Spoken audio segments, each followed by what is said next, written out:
This video shows archaeological evidence that Pharaoh's army really did drown in the Red Sea as they were pursuing Moses and the children of Israel.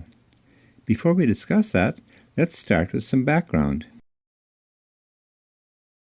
After the final plague, which took the lives of the firstborn throughout all of Egypt, Pharaoh called Moses and said, "Rise up, and get you forth from among the people, both ye and the children of Israel, and go, serve the Lord as you have said, and take your flocks and your herds as you have said, and be gone, and bless me also."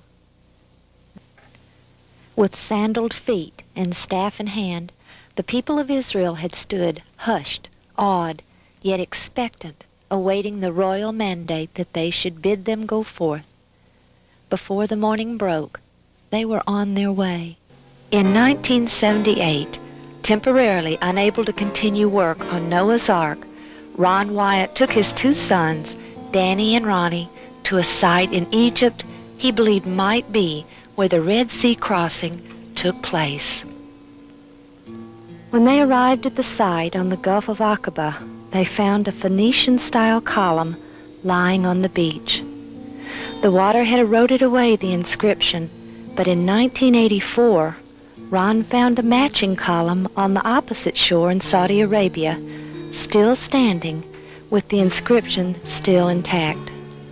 He was later able to translate the words Pharaoh, Mizraim, Death, Edom, Yahweh, and Solomon from this second column, and from this he believes these columns were erected by King Solomon and dedicated to Yahweh for the great miracle of the crossing of the sea on dry land. They filmed numerous coral-encrusted chariot parts, such as these two chariot wheels still attached to an axle, one wheel flat on the ground and the other in the air. This is a six-spoked wheel.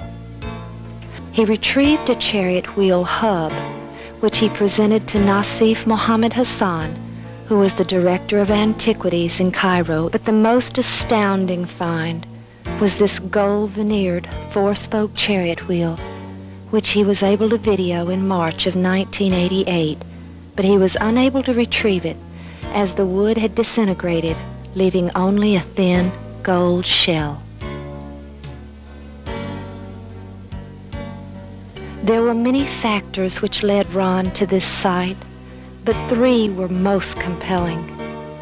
First, in order for the Israelites to have left Egypt proper, they would have had to have begun their journey to the Red Sea on the eastern side of the Gulf of Suez.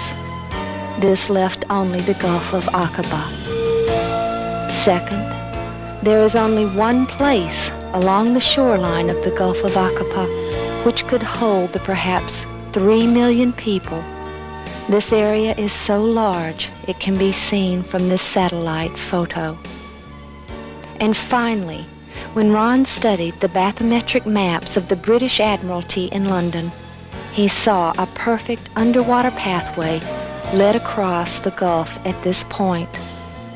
On either side of this line across the Gulf of Aqaba, the waters were 5,000 feet deep, dropping off like a deep gorge. But here, at this precise spot, was an area leading across which gently sloped at a 6-degree angle to a depth of only 900 to 1,000 feet in the center. For much more information, go to godtalk.ca/red-c-crossing.